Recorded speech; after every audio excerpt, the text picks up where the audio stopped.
महाभारत में जब यह तय हो गया कि युद्ध ही अंतिम विकल्प है, तब भगवान श्री कृष्ण ने कर्ण को बुलावा भेजा और उससे बात की। भगवान श्री कृष्ण ने कर्ण को इस बातचीत की शुरुआत में ही पहली बार बताया था कि वह कुंती पुत्र हैं और पांडवों का बड़ा भाई है। इस लिहाज से उसे दुर्योधन का साथ छोड़कर पांडवों के साथ युद्ध करना चाहिए। लेकिन इन सारी बातों को सुनने के बाद भी सर्वप्रथम कर्ण ने दुर्योधन का साथ देने की ही बात की और साथ ही भगवान के समक्ष कई सवाल किए और सभी सवालों के पीछे एक ही सवाल था कि उसका दोष क्या था। तो आइए जाने कर्ण और श्री कृष्ण के इस अद्भुत संवाद और जवाब से जुड़ा प्रकरण। कर्ण के सवाल भगवान श्री कृष्ण से। जन्म होते ही मेरी माँ ने मुझे त्याग दिया, क्या अवैध संतान होना मेरा दोष था?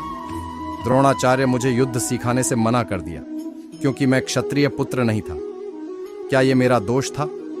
परशुराम जी ने मुझे युद्ध से जुड़ी सारी ही कलाएं और ज्ञान से परिचित तो कराया, लेकिन श्राप दे दिया कि जिस वक्त मुझे इस विद्या की सर्वाधिक आवश्यकता होगी मैं यह सब भूल जाऊंगा क्योंकि मैं क्षत्रिय नहीं था। क्या यह मेरा दोष था? संयोगवश एक गाय को मेरा बाण लगा और उसके स्वामी ने मुझे श्राप दिया, जबकि मेरा कोई दोष नहीं था। द्रौपदी स्वयंवर में मेरा अपमान किया गया, क्या यह मेरा दोष था? माता कुंती ने मुझे आखिर में मेरे जन्म रहस्य बताया, वह भी तब जब उनके बेटों पर संकट आया, क्या यह मेरा दोष था? जो कुछ भी मुझे प्राप्त हुआ है दुर्योधन के कारण मिला, क्या यह मेरा दोष था? तो अगर मैं दुर्योधन की तरफ से लड्डू तो मैं गलत कहां हूं? श्री कृष्ण ने तब कर्ण को दिया ऐसा जवाब और बताया कि दोष कहां है। कर्ण, मेरा जन्म मेरे ही मामा के कारागार में हुआ।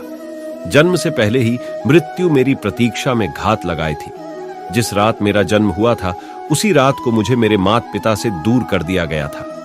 कर्ण, तुम्हारा बचपन रथ, घोड़े, धनुष और बाण की ध्वनि सुनते हुए बीता। मुझे गौशाला, गोबर, ग्वालों के बीच जीना पड़ा और कई प्राणघातक हमले झेलने पड़े। मेरे पास कोई सेना नहीं थी, मुझे कोई शिक्षा नहीं मिली थी। इतना ही नहीं, मुझे तानों और समस्याओं के बीच जीना पड़ा। कर्ण, जब तुम्हारे गुरु तुम्हारे शौर्य और शक्ति पर गर्व कर रहे थे, तब उस उम्र तक मुझे शिक्षा तक नहीं मिली थी। 16 साल का होने पर मुझे ऋषि सांदीपन के गुरुकुल पहुंचा गया था।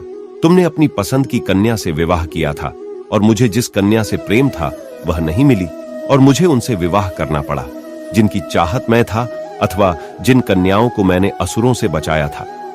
मेरे पूरे समाज को यमुना के किनारे से जरासंध के भय से हटना पड़ा और दूर समुद्र के किनारे बसना पड़ा। रण से पलायन के कारण मुझे भीरु तक कहा गया।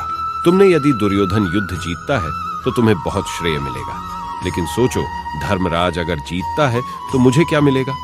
मुझे केवल युद्ध और युद्ध से पैदा हुई समस्याओं के लिए दोष ठहराया जाएगा।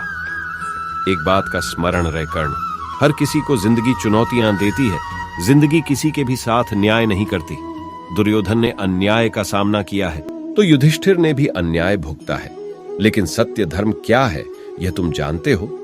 कर्ण, भले ही आपको जीवन में वह सब कुछ न मिले जिसके आप हकदार हों या आपके अत्यंत अपमान की जिंदगी जी हो, लेकिन आपको इस बात की छूट नहीं कि इन सब चीजों के न मिलने से आप अधर्म की राह पर चल पड़े। महत्व इस बात का है कि आप उस समय उस संकट का सामना कैसे करते हैं।